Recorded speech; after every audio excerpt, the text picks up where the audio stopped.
қазақ халқының өте ертеден келе жатқан ұлттық музыкалық аспабы домбыра туралы не білеміз?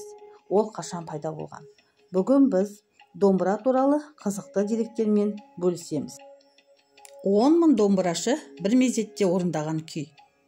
Қытайда Тол ауданында 2010 жылдың 30 мамыр күні 10.450 адам бір мезетте кеңес күйін орындап, Гиннес рекордтар кітабына кірді. Домбырашыларды дайындауға шамамен 2 жылға жуық уақыт кеткен. Бұл жобаға қарапайым тұрғындар, тіпті жылқышылар мен егіншілерге дейін атсалысып, домбырада ойнап үйрену үшін мектептердегі сабақтар тоқтатылған. Ұйымдастырушылардың кеңес күйін таңдап алуында да өзіндік сыр бар. Қазақта күйдің басы кеңес деген сөз жайден жай айтылмаса керек. Ежелден үлкен дауларды билер кеңесі шешіп отырғандығын білеміз. Бұл жиындарға күйшілер де белсене қатысқан екен. Кеңес күйі осындай тарихи жағдайда өмірге келген. Әрине, 10 000 адамды жинау үшін ұйымдастыру мүшелері тынбай еңбек еткен. Жергілікті мектептерден мықты деген 160 домбырашыны таңдап алып, олар жеке-жеке жүздеген шәкірттер тәрбиелеген. Тіпті жергілікті телеканалдан 5 минуттық домбыра үйренейік атты бағдарлама жүріп, онда кеңес күйінің орындалуын көрсетіп отырған.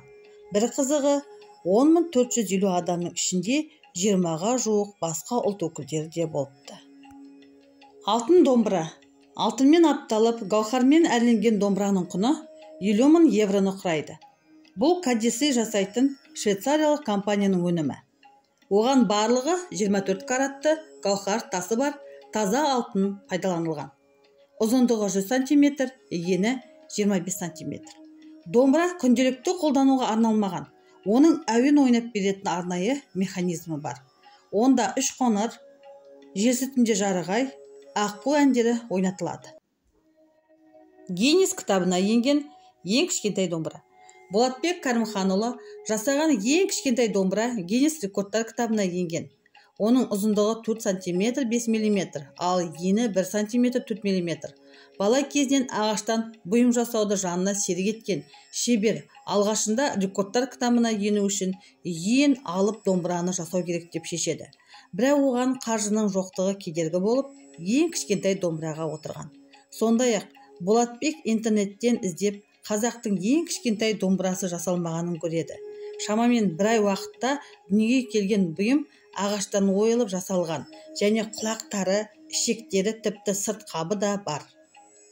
Домбыра қашан пайда болды? Ұлтымызбен жасасып келе жатқан төл аспабымыздың нақты шығу тарихы туралы ақпараттар жоқтың қасы.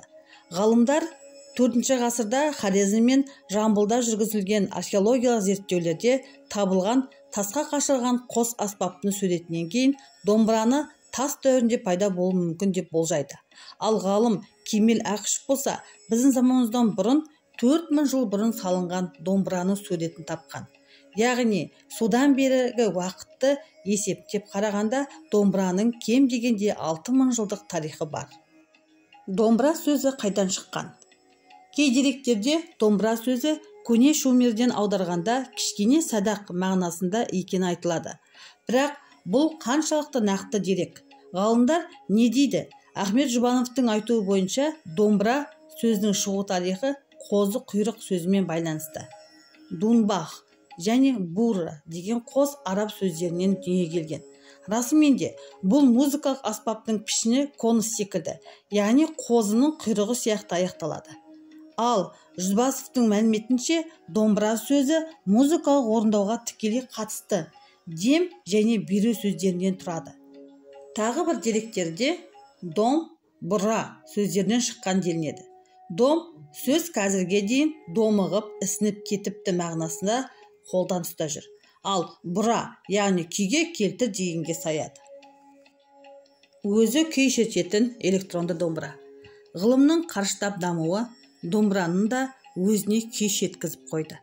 Осындай электронды домбыраның еліміз бойынша алғашқы түпнұсқасын Қарағандыдағы Назарбаев зияткерлік мектебінің оқушылары дайындап шыққан.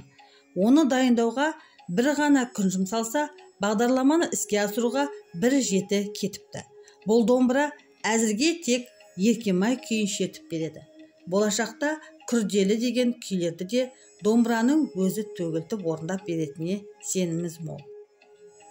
Домбыра топшур, ұйғыр, түркмен халықтарында дутар, қырғыздарда комуз, әзірбайжандықтарда гопуз, тәжіктерде думрак, өзбектерде думбырак, ал ноғай мен башқұрттарда домбыра деген атау алған. Әрине, олардың құрылыстары да біздің домбырамен салыстырғанда айтарлықтай ерекшеліктері бар. 14 ғасырдағы жазбаларда көрсетілген орыстың музыкалық аспабы домбыраның алғашқы түрі қазақтың домбырасына өте ұқсас. Олардың аттарының ұқсастығы және пайда болуы бірдей екендігі де атап көрсетіледі.